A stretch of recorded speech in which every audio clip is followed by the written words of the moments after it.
Bradley. Questions for Tyrin?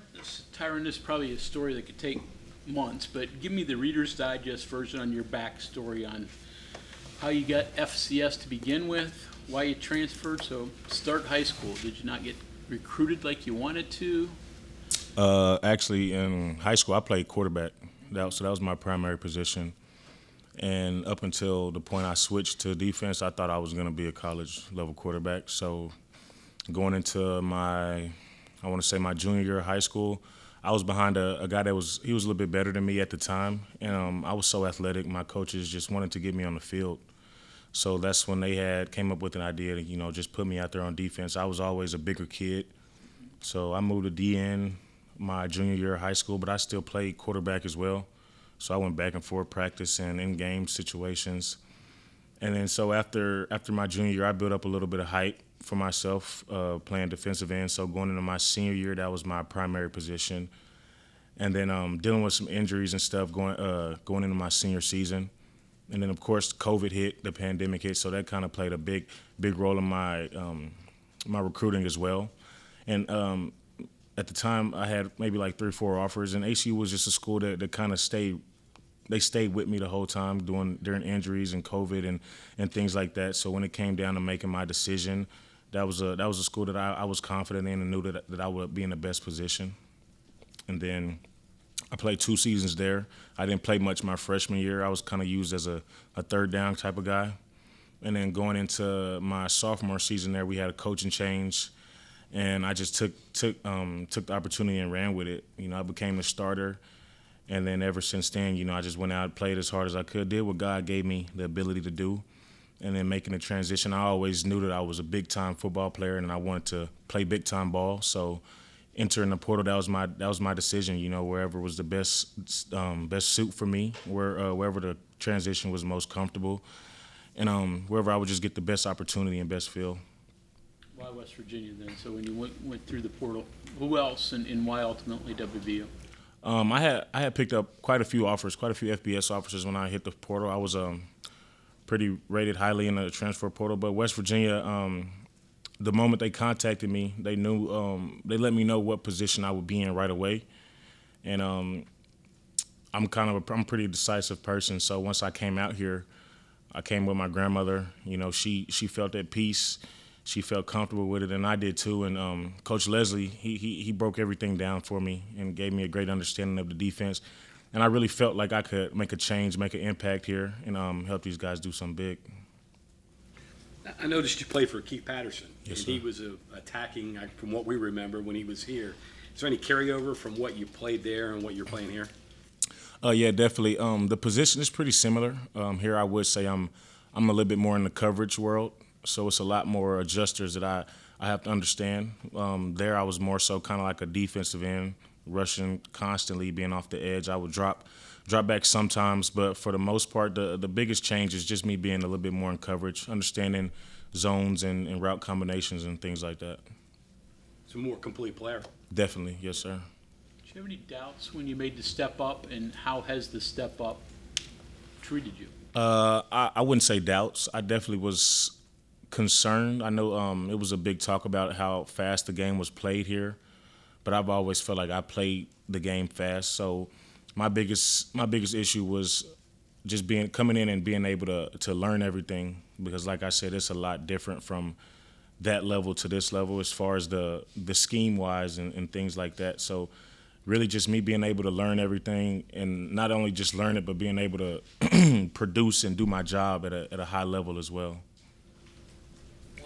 When Garrett went down, did you offer your services as a quarterback? Nah. I definitely was ready if they needed me, though. Was it hard to give up playing quarterback? Yeah, it definitely was. That's something that I've been doing my whole life, and even sometimes out in practice, I'll drop back and throw the ball with the guys a little bit. So definitely putting that behind me, it was something that I had to get used to, but I'm loving the transition I made. How good was your arm? I mean, I was ranked top 100 in Texas, so I feel like I was pretty decent. Any carryover there in terms of being a quarterback and running an offense, and now flipping over to the other side and defending quarterbacks and so forth? Yeah, I definitely feel like in some situations, I understand what's going on before it happens. As far as reads and dropbacks and and really just when the ball's being snapped. Being a quarterback, you never want the ball unless you're comfortable with what you see. So that's kind of what I like to look at when I'm rushing off the edge or something. When that quarterback gets comfortable and he sees what he wants, that's when he's getting ready to hike the ball. So I feel like that gives me an edge coming off the ball, helps me get off the ball a little bit faster, things like that. Going back to Texas this week, so family, friends, what's that going to be like for you? Definitely. I had a lot of family come out. I'm originally from Lubbock, so this was a big game for them too. They were excited to come watch me, but definitely Texas games. That was also another big reason I made my decision. We would get to play in Texas, so I knew my family would be able to come watch me, and I know it's something they love to do, especially being at this level. They still in the Lubbock area for the most part? Yes, sir. A couple weeks ago, the brawl, you got the sack there at the end of the game that kind of sealed it. Just what was that moment like for you? It was surreal. My first collegiate level sack at this level, so I was pretty excited for it. But also, I expect those type of things out of myself. I expect to make those plays, and I want that pressure on me, just like any other guy on our defense. We want that pressure on us, and we want to be the guy to make the play. So it was definitely an exciting moment for my teammates and myself to finish that game like that. You talked about wanting to play big-time football. So your first game here was 110,000, and then your third game here was 60,000 here. So what was that like for your introduction? I'm not gonna lie. After Penn State, after I saw those people, I was kind of like, yeah, this is it. But I don't think nothing really excites me, or not necessarily excites me, but surprises me anymore. I'm kind of used to it. Get settled in, and then you just play ball. Going back to the big game, I was going to ask about the end, but the beginning was a little bit different because they were moving the ball on the ground a little bit, and you were on the field for some of that stuff. Just the beginning of that game and what they did and what you're able to take away. What do you remember? Yeah, they came out and they tried to switch it all up on us. So it was some adjusting to do there. But once we got settled in and we kind of really honed in to everything, we started stopping it, and that's when our confidence and stuff started building, and that's when the game kind of turned over in our favor. And at that point, it was just about keeping the foot on the gas. And then you guys are doing something kind of fun with you and Bartlett out there together at the same time. Mm-hmm. I don't know, too bad it seems like it's twice as much fun and twice as much trouble for the offense. What are you guys doing and trying to do there? It's just something me and JB we kind of work off of our strengths. I feel like us and the coaches, we're two of the best pass rushers on the team. So just getting us in those situations where we can help, maybe get a stop or help force a bad throw or just something like that on those big key passing situations. Tyrin, you said you'd like to see when an opposing quarterback's uncomfortable. It's something you read. Is it like his eyes? Is it body language, posture? What do you see that lets you know an opposing quarterback's uncomfortable? Yeah, just his eyes. He can be real nervous when quarterbacks. I wouldn't say but going to the line, they're reading. Reading the safeties, pre-snap, and they're making their adjustments and things like that. And you can I can kind of see when he's kind of done reading and really wants to go with what he wants and when the play he has. You can kind of just see the relaxation in his shoulders or his hands or just little tendencies that I might pick up on from being a quarterback. I'm able to understand. How long in your career did it take you to be able to pick up on things like that, especially since you were changing positions? Kind of right away, honestly. Playing quarterback so long and practicing and competing with it and stuff, you kind of like once you can see it from the other side, it's kind of like, oh, he's doing that or they're about to do this. So it's kind of like a moment where it's like, oh, I would have did this in this situation, or like an advantage. Yeah, almost, yes. Able to kind of teach it to younger players because maybe they don't have that quarterback ability, but does that almost allow you to be a little bit of a teacher then? Yeah, definitely. I try to tell some of the younger guys, hey, when the quarterback's getting settled or when he's about to get ready to snap the ball, he kind of gives an indicator, whether it's him or the offensive lineman, but just little things like that. You try to coach young guys up just to help them take their game to the next level. This is your fifth game. 4 of them have been night, or this will be the 4th night game out of 5 games. Does that have any effect on how you guys kind of prepare on the day of, where you're kind of waiting all day to play rather than maybe a noon kick? I wouldn't necessarily say how we prepare. We prepare the same way each week, for each opponent. But I definitely there's a little bit more time to relax in some of those days. Or, early games are kind of upbeat. We kind of got to get started a little bit earlier. But I definitely say we prepare the same way for each opponent, each game. Every defense has characteristics or whatnot. How do you describe this defense? We're relentless, man. We're fast. We're physical. We're smart, and we play good football together. I feel like we're a really cohesive defense. Every guy out there, we're friends outside of football, and so I feel like that gives us a huge advantage because it may be situations where you and a guy may not be that close or be that cool, but when you have that bond and that relationship, you can look at them or maybe say something to them that you might not be able to say to any other teammate. So I definitely feel like that gives us an edge, being so close with one another. And then just our mentality every day. Coach Leslie, he pounds it on us. We're going to be fast, physical, and we're going to strike people. So I feel like that's definitely our identity.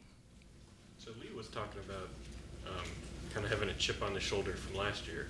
As a new guy coming in, how do you kind of react to when the team gets picked last and everybody's taking it hard, but how do you kind of react as a new guy to that? It's definitely different for me, but also me coming in, I also have a chip on my shoulder as well. I'm an FCS guy coming to this level, so a lot of times I might be looked at as I don't belong here or I'm not good enough. So that chip, I feel like it just carries over. And then, like I said, when you have that cohesive bond, it's like, okay, my brother's struggle is my struggle as well. So these guys, they were picked 14th, so I was picked 14th as well. So coming in, just having that mindset, that mentality that they picked us last, and no matter what, these guys, they brought me in to help them out. So I'm a part of it, and whatever they're in, I'm in, and we're riding for each other. So you're a long ways from home. You had any tough adjustments? Anything you do or don't like about Morgantown? You haven't got the winner yet, so we can't count. Yeah, it's definitely been an adjustment. Being away from my family, I say, is probably the biggest challenge I struggle with. Being from Texas, being born in Texas, raised in Texas my whole life, and then making that transition, driving out here to West Virginia by myself, it was just a big transition for me and everything. I wanted everything to happen so quickly, and I kind of pound myself for that, but.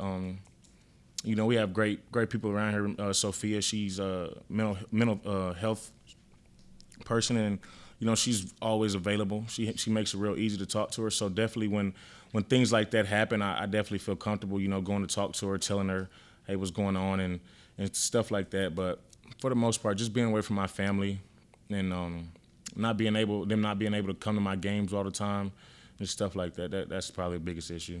When you were in the car driving here, was that kind of a grown-up moment, like I'm a man now, I'm on my own? Yeah, I had been in college 2 years away, but ACU, that's probably like 2 hours away from my hometown, so it wasn't nothing to just go back, So when I took that 26-hour drive, it was kind of like, dang, like this is real. I'm going out here, and my mom, she still cries. She cried yesterday. They were down here yesterday. She cried when I had to go back home and stuff like that. So.